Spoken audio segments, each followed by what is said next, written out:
Amigos, eu queria que passássemos um pouco mais à frente. O que significa guardar os mandamentos? Nós lemos que a guerra seria feita àqueles que guardam os mandamentos de Deus.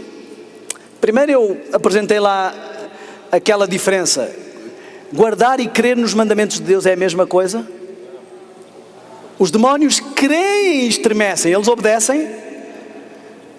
Todos os demónios creem na lei de Deus, mas não guardam a lei de Deus.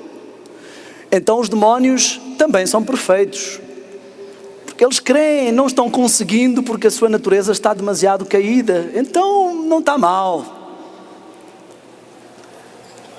O que significa guardar a lei de Deus?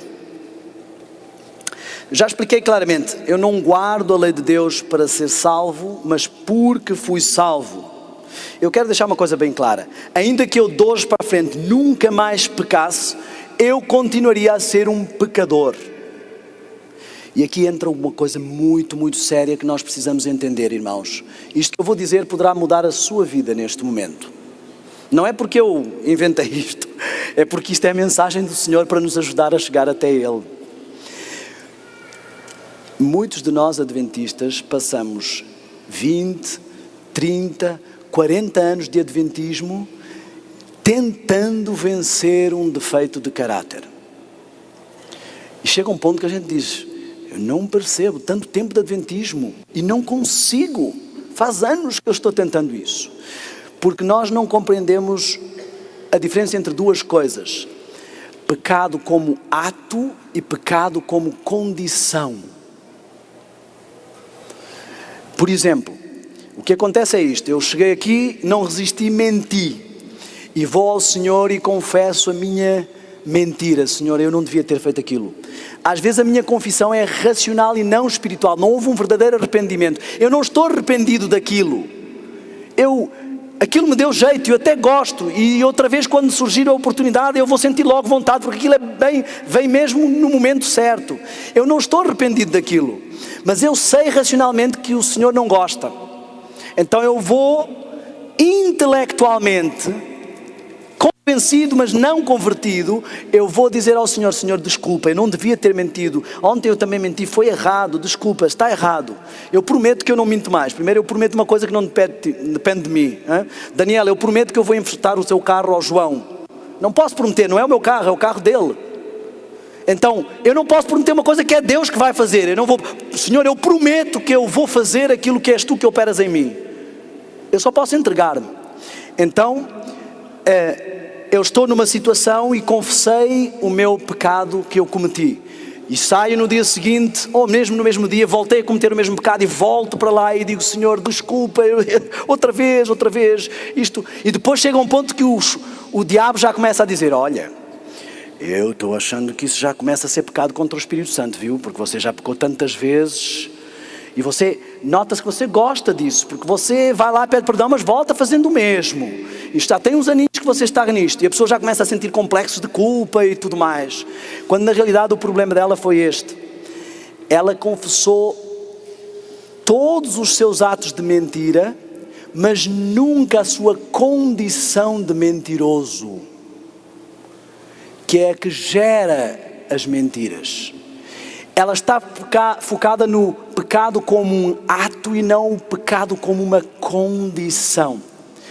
Ainda que o povo de Deus chegue ao tempo de angústia e tenha todos os seus atos confessados, a angústia dele está porque ele ainda olha para Cristo como modelo e sente que precisa confessar a sua condição pecadora. É algo totalmente distante dele e ele está tão próximo de Deus que ele vê isso com nitidez, ele se sente um traste. Os outros olham para ele, diz o Espírito de Profecia, e dizem assim, olha este homem como é um homem justo. Daniel, ele não orou dizendo assim, Senhor, por favor me atenda, eu sou um homem justo, você vê que não está nenhum pecado meu registrado no livro. Ele se sente um traste, ele diz, Senhor, por favor, tem piedade, não executes o teu juízo, tem piedade, a nós pertence.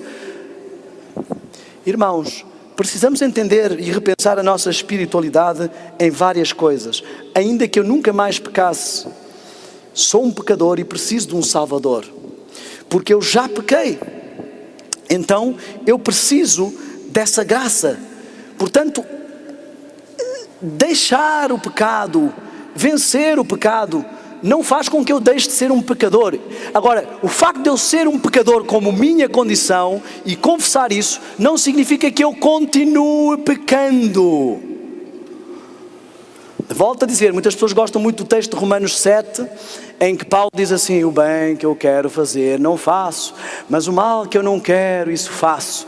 E muitos dizem assim: está vendo, irmão, isso é a minha condição, isso é a nossa condição de todo mundo. Isto é Paulo. Primeiro, isto é Paulo recém-convertido. Alguns dizem que não era convertido, mas ele já tinha passado pela experiência de Damasco. Ele estava iniciando o processo. Nós temos que entender conversão. Conversão, tanto no antigo hebraico como no grego, representa mudança de direção, arrependimento. Por isso é que a Bíblia diz que Deus se arrependeu, e nós pensamos assim: espera lá, mas como Deus se arrepende? E no outro texto diz: mas Deus não é homem para que se arrependa. É que as palavras têm as suas raízes e significados diferentes. Arrepender-se significa mudar de rumo e de direção. Então o que Deus fez foi, estava abençoando estas pessoas, elas estão sendo infiéis, e Ele se arrependeu, Ele mudou de rumo, já não está indo naquela direção. E o que Deus pede é: você está vindo nesta direção, mas esse é o caminho da perdição. Arrependa-se, mude de rumo. Arrepender não é dizer assim: ah, Senhor, desculpe que eu estou indo nesta direção, e continuar andando.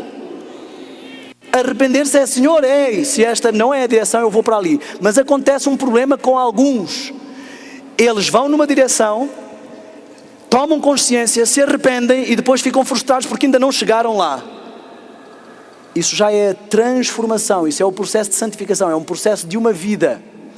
O que ele não pode fazer é tomar atalhos ou voltar para trás no caminho da perdição. Ele continua de glória em glória até chegar à luz perfeita, porque o caminho do justo é como a luz da aurora, que vai brilhando até ser dia perfeito. Quem é o amanhecer do dia perfeito? Quando for brilhar a estrela da manhã, o amanhecer é a segunda vinda. Quem é o dia perfeito? Este é o meu modelo, Cristo. Eu vou avançando nessa direção com mais luz e mais luz, refletindo cada vez mais o caráter, até chegar a Cristo, até Ele me vir buscar. Então, eu queria que nós entendêssemos uma coisa bem séria. Se é Jesus que faz a obra em mim, qual é o limite? Até que ponto Jesus consegue? Quanta capacidade vocês acham que Cristo tem? Em quê? Infinita. O limite sou eu. E qual é o meu limite? É porque Deus não consegue operar em mim porque eu sou um pecador? O limite é a minha entrega. Mas eu estou disposto a render o meu eu. Eu não gosto de falar em até que nível vamos chegar de deixar de pecar, porque o limite não está nesta terra, ele vai continuar pela eternidade afora. E eu não quero estabelecer um limite tão baixo como a segunda vinda. Eu quero um limite que esteja para milénios e milénios de eternidade, sempre cada vez mais semelhante ao meu mestre. Mas algumas pessoas querem achar que não, deixa lá o mestre. Quando a gente chegar lá, logo a gente vai querer imitá-lo. Se tu não aprecias o caráter dele aqui, também não apreciarás o caráter dele lá. Sabem, eu era fã de Leonardo da Vinci. Como artista, eu também inventava umas coisas. Ele é um homem com muitos talentos. Eu olhava, uau, Leonardo da Vinci, escrevia com 2 mãos, as coisas que ele fez. E eu vou-vos dizer uma coisa com toda a sinceridade.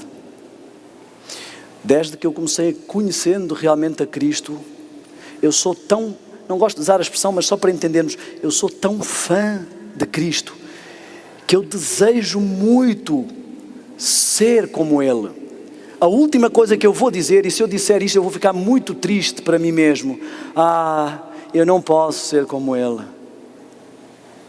Eu não vou dizer isso com alegria, tipo, então eu posso continuar sendo como sou, porque eu não gosto de como sou. Eu às vezes olho para ele e digo, como eu queria ser assim. Você já alguma vez olhou para alguma coisa ou para alguém e dizer, como eu queria isto? Quando você quer uma coisa, você avança para aquilo realmente. E se você realmente quiser ser como Cristo, e o poder depende dele, o que é que falta para ser como ele? O problema é que nós não queremos realmente ser como ele. Há muita coisa em que eu olho para Cristo e o admiro, mas há outras em que eu ainda quero ser como Daniel. E essas coisas precisam ser confessadas, não os seus atos apenas, mas a condição. Eu espero estar esclarecendo coisas que podem estar a atrapalhar a sua vida há muito tempo.